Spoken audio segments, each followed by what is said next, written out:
இலங்கை மீனவர் பிரதிநிதிகளுடன் பேச்சுவார்த்தை சுமூகமாக நடைபெற்றதாக தமிழக மீனவர் பிரதிநிதிகள் கூறினர்.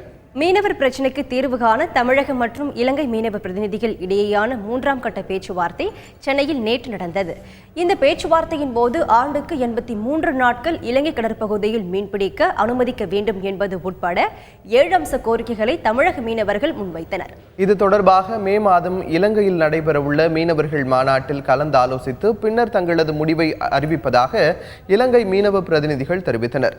இதேபோல் இலங்கை கடற்பகுதியில் தடை செய்யப்பட்ட வலைகளை பயன்படுத்தக்கூடாது என்று அவர்கள் கோரிக்கை வைத்தனர். இந்த கோரிக்கையை ஏற்று தமிழக மீனவர்கள் அந்த வலைகளை பயன்படுத்த மாட்டோம் என உறுதியளித்தனர்.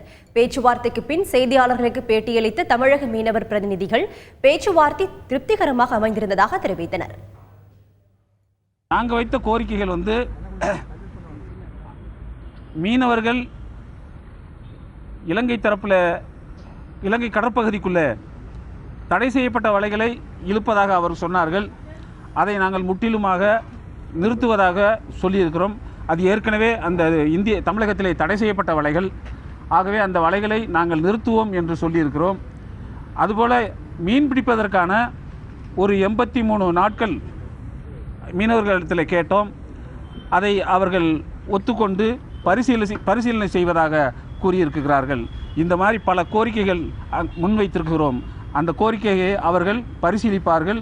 நிச்சயமாக இது ஒரு நல்ல முடிவாக எட்டப்படும்.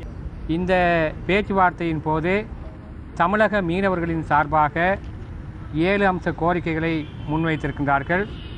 குறிப்பாக 30 வருட காலம் யுத்தத்தால் பாதிக்கப்பட்ட பிரதேசம் வடகிழக்கு மாகாணம் என்பது உங்களுக்கு தெரியும்.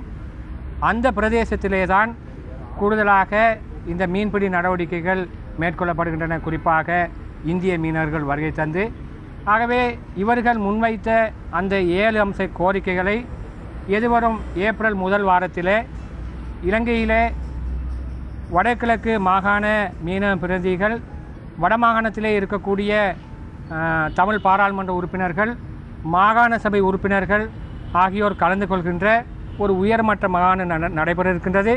அந்த மாநாட்டின் போது இந்த கோரிக்கைகள் சம்பந்தமாக இந்த பேச்சுவார்த்தையில் கலந்து கொண்ட குழுவினர் என்ற அடிப்படையிலே நாங்கள் முன்வைப்பதற்குரிய ஏற்பாடுகளை செய்திருக்கின்றோம்.